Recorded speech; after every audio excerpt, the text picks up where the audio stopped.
Guys, welcome back. Today I'm going to be doing a taste test, and this is the beer that was kindly sent to me by Chris, aka Parko from House Park Brewing. Chris sent me this beer all the way from Brisbane to myself in Auckland, which is fantastic. Haven't had an international beer mail for quite a while, so thank you, Chris. So this is Chris's Hazy Pale Ale. So he's bottled this from the keg, and I've put it in the fridge as soon as I received it to try and keep it as cold as possible and try and keep it as fresh as I can, I guess.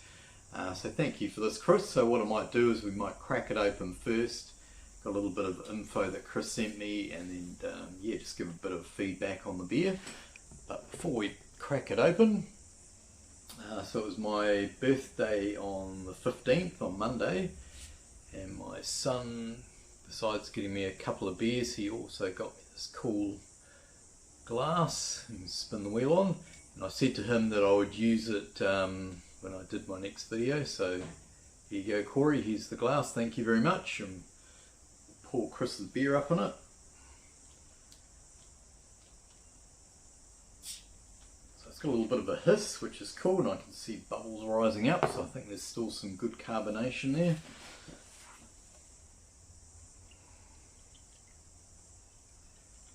I can be fairly aggressive here. There we go there. Might just pop that down. We'll just pop the rest of this back in the fridge. Okay, so there's Chris's beer there. Just try and get that into the light if I can. Move the camera around a tad. There we go. Hopefully you can see that. It's a nice golden, I was going to say orange, but it's more of a like a yellow, dark yellow.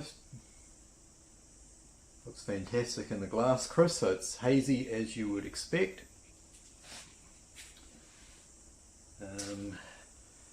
Unfortunately not holding as much of a head on the top as I hoped, so the bottle was a little bit wasn't super rock hard, so it might, you know, possibly did lose a bit of carbonation on the way over on the plane or whatever. So yeah, there it is there. So I'll just, before we dive in, quickly tell you what's in it. Hop wise, there's two additions. There's 50 grams of Citra, 25 grams of Centennial, 25 grams of Mosaic as a whirlpool, and then the same as a 3-day dry hop. The malt bill is Maris Otter and Naked Oats, so a nice simple malt bill. So cheers, Chris. We'll get a nose on it.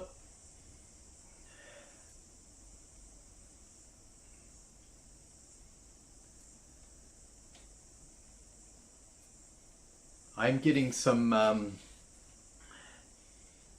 aroma off the top. Not a huge amount,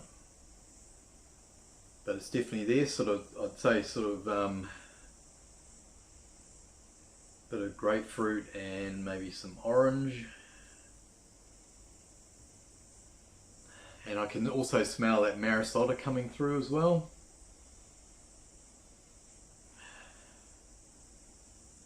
So that smells great. Yeah, the only thing I'd say possibly on the aroma is not as much hop aroma as I would expect. So possibly could look at maybe even doubling the dry hop. I think I've heard a lot of commercial breweries, whatever they whirlpool with, they will use twice as much as that amount again in the dry hop. So if you use 100 in the whirlpool, a couple of 100 grams as a dry hop. So yeah, some nice little bit of malt coming through, and then definitely some hops, but yeah, just like I say, not sort of too much at this stage. I mean, the beer is pretty cold, so possibly when it warms up we'll get a bit more, so we will dive in.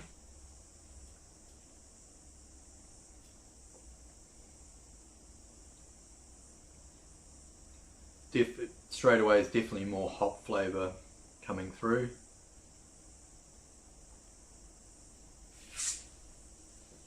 Okay, that second mouthful, yeah, definitely a lot more sort of grapefruit, citrus. I want to say sort of orange rind as well.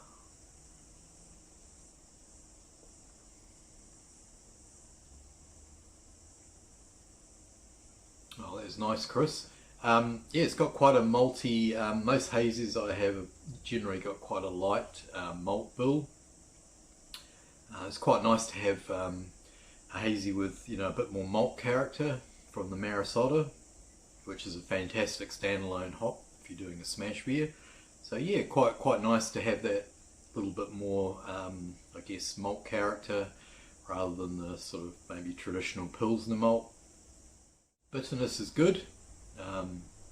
You get a nice sort of burst at the front when you take that first sip, or each sip, and then that sort of tapers away nicely.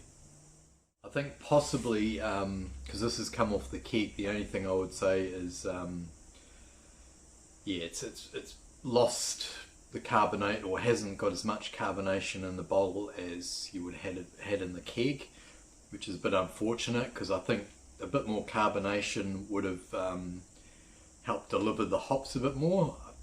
I'm sure I read if you drink a flat beer or it's got fairly low carbonation, it doesn't help sort of make those hops come through. So they're probably a little bit subdued due to that sort of lower carbonation. And I mean, that's purely down to the transfer from the keg to the bottle.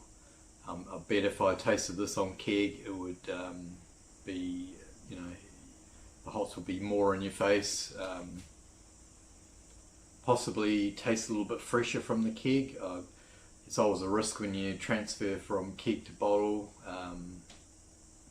You are, unless you've got some sort of counter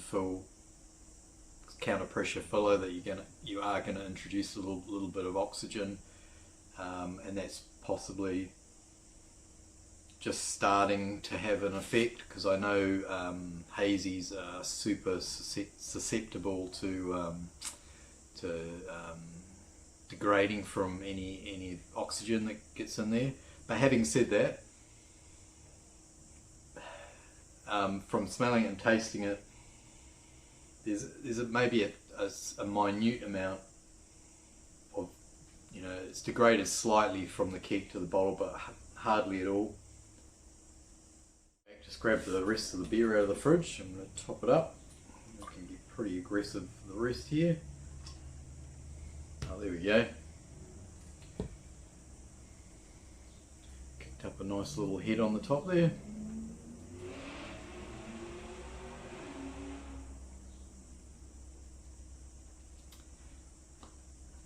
Yeah, I'm getting more from the hops now.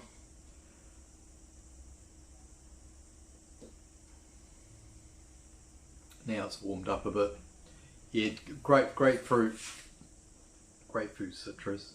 That is really good, Chris. So thank you very much for that. Sorry, it's hopefully you got some bit of feedback there, but yeah, that's really nice. Possibly, is there anything I'd change? Yeah, possibly just along the lines of maybe looking at upping the dry hop, or even the whirlpool as well. But yeah, definitely maybe look at least another 50% or maybe even 100% more dry hop. I think would kick it up even a few more notches. So cheers, Chris, thank you very much. I will go and edit up the video. While I'm doing that, I'll enjoy the rest of your beer. So thank you for that. I've also got your Deeds Brewing beer, the New England IPA, so I'll do a separate video for that at some stage. Thanks for watching, guys, and we'll catch you in the next video. Over and out. Cheers.